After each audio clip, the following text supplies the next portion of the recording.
Hello everyone, my name है कुमार सैनी और हमारे यूट्यूब चैनल में आप सभी का स्वागत है। गजानन कुमार यूट्यूब चैनल है, उस चैनल को आप लाइक करें, शेयर करें, सब्सक्राइब करें। हम एक आपके लिए भैया दूज के उपलक्ष्य में एक छोटी सी स्टोरी लेके आए हैं, तो वह स्टोरी हम आपके सामने शेयर करने जा रहे हैं। एक ऐसी घटना हम आपको बताने जा रहे हैं कि वह घटना में जैसे थोड़ा सा मैं आपको इसका टाइटल बता देता हूँ कि इसमें एक भाई और बहन होते हैं। तो आप सभी ने हर्ष और जीन की कथा आपने सभी ने देखी होगी। तो उनके बीच में उनका कैसा प्यार होता है और वह अंत तक और ऐसे धार्मिक हम देखते रहते हैं। और इस प्यार की वजह से ऐसे त्यौहार जैसे हम बनाते हैं, जैसे भैया दूज हो गई, रक्षाबंधन हो गई, तो ऐसे त्यौहार हम बनाते हैं। तो ऐसी ही मैं आपके सामने एक स्टोरी लेके आया हूँ। तो वह स्टोरी हमारे एशिया के भारत में रहने वाले एक छोटा सा गांव है जिसका नाम है राजस्थान। तो यह राजस्थान के अंदर एक छोटा सा गांव है।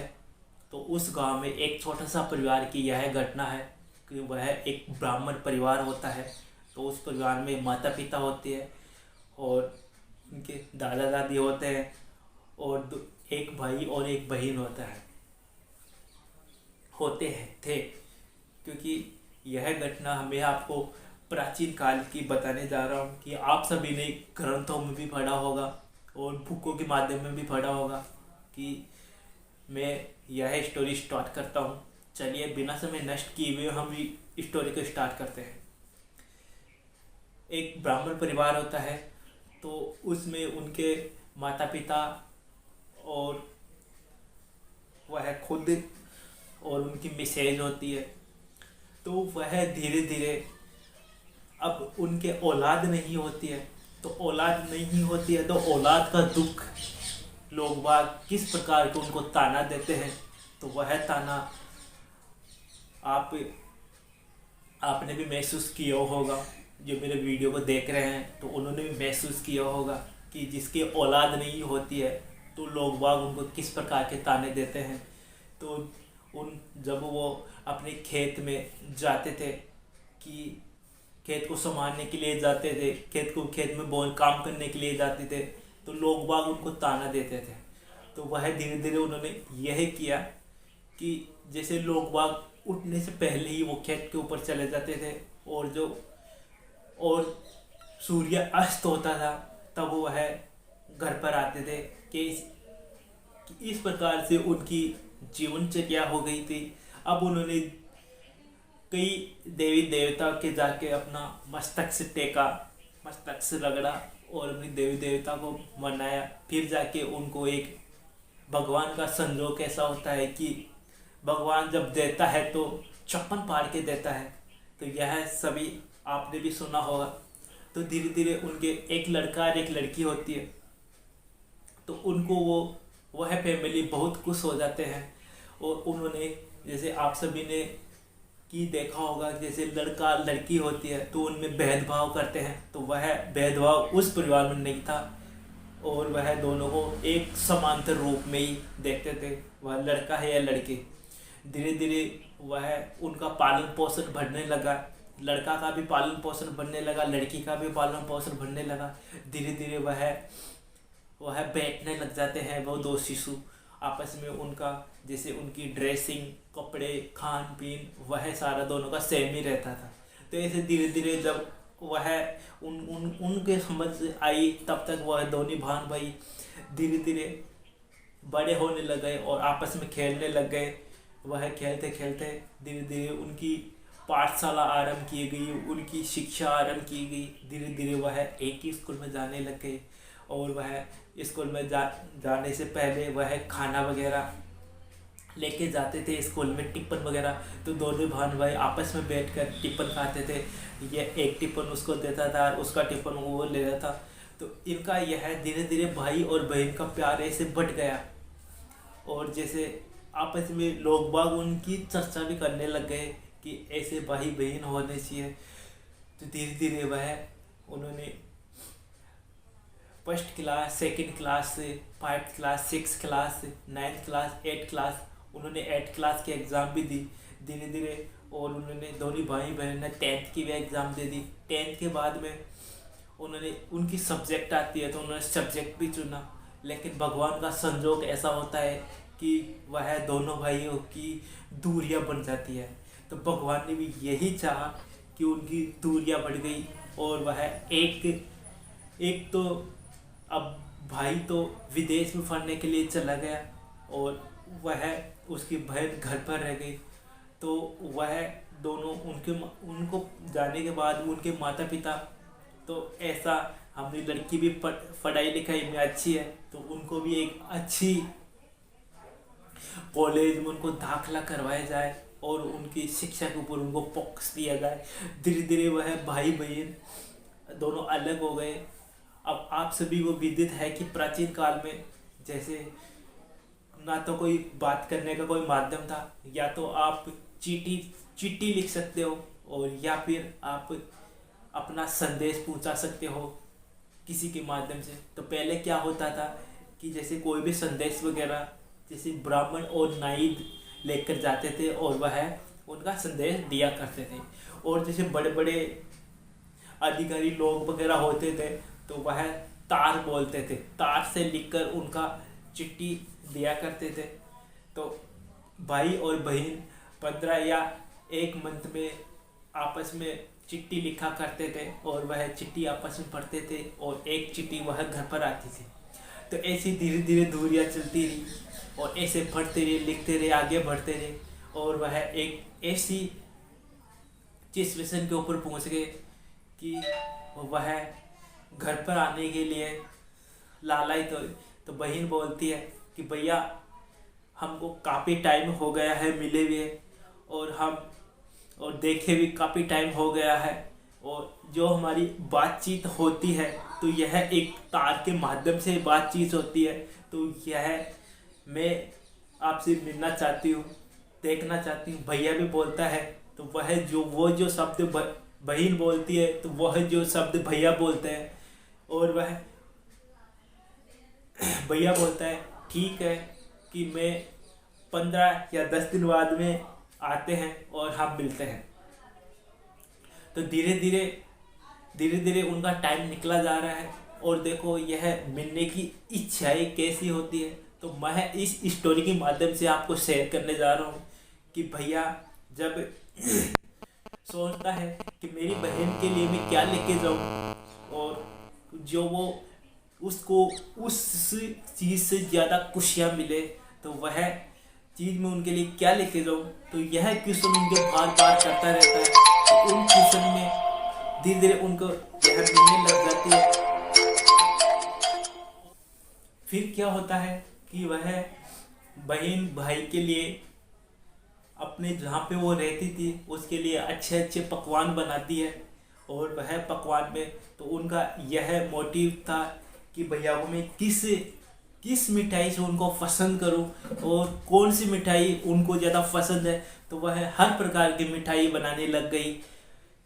तो वह मिठाई बनाते बनाते कई उनके दिमाग में क्वेश्चन भी आते हैं कि उनको कैसे है खुश रखूं, और काफ़ी टाइम हो गया है मिले हुए और मैं कैसे उनको पसंद करूं और कैसे मैं उनको वो भैया मेरे को इस मिठाई से खुश हो।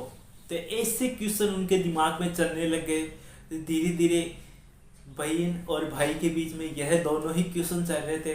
तो वह बहन के लिए कपड़े खरीदता है, तो वो भाई बहन के लिए कपड़े खरीदता है और बहन भाई के लिए कपड़े खरीदती है, और वह हर प्रकार के शॉपिंग वगैरह करते थे बाजार में से लाके। और वह उसका जब अब मैं आपको वह घटना बताने जा रहा हूँ कि उनको निकलना सुबह का था और उस बहन को भी निकलना तो सुबह का ही था। तो संजोग यह होता है। तो मैं आपको सबसे उसकी पहले बहन की घटना मैं आपको सुनाने जा रहा हूँ। बहन अपने भाई से मिलने के लिए लालायित होती हुई वह अपने जहाँ पे वो रहती थी उस घर में वह बैग ढूंढती है।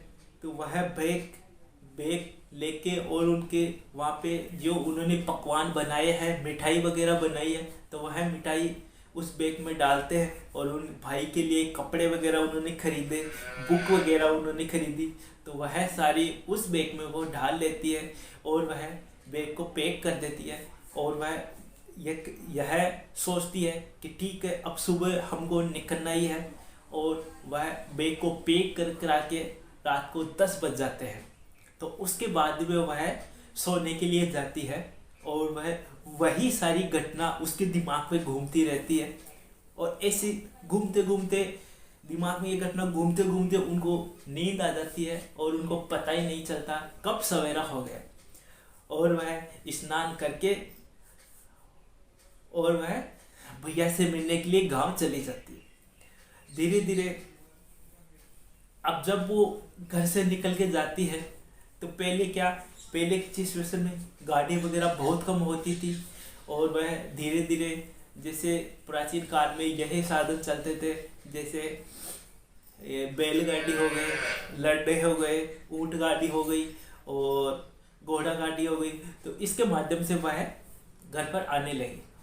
और वह कुछ ही समय में वह घर पर पहुंच जाती है और फिर अपना भाई का इंतज़ार करती है। अब हम दूसरी घटना हम आपको सुनाने जा रहे हैं। अब भैया अपने घर पर अपनी बहन से मिलने के लिए कैसे आते हैं, तो वह सारी हम इस वीडियो के माध्यम से स्टोरी हम आपको सुनाने जा रहे हैं। तो अब भैया निकलता है, जब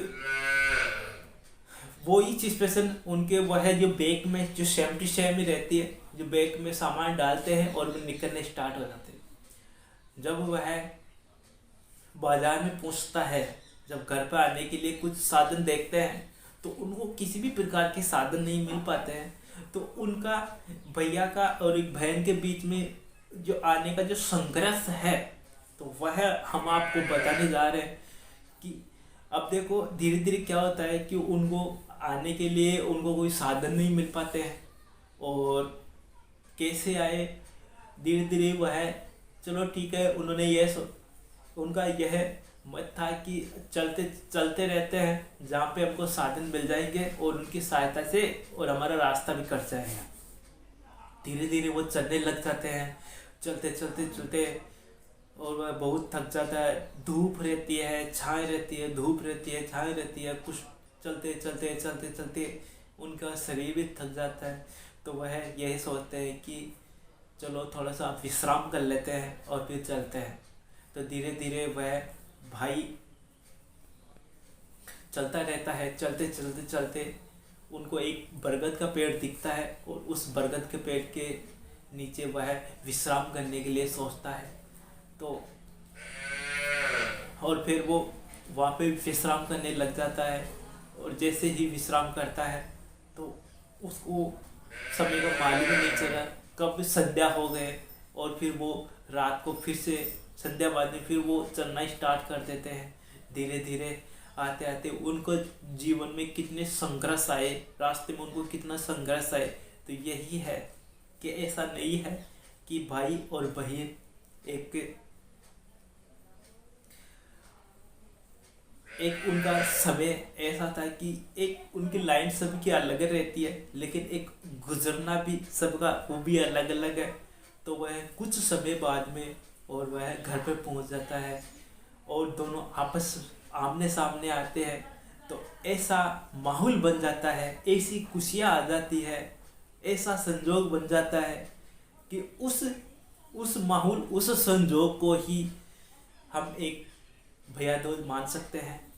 कितना परिश्रम करते हैं, फिर भी एक भाई बहन के प्रति कितना लगाव होते हैं।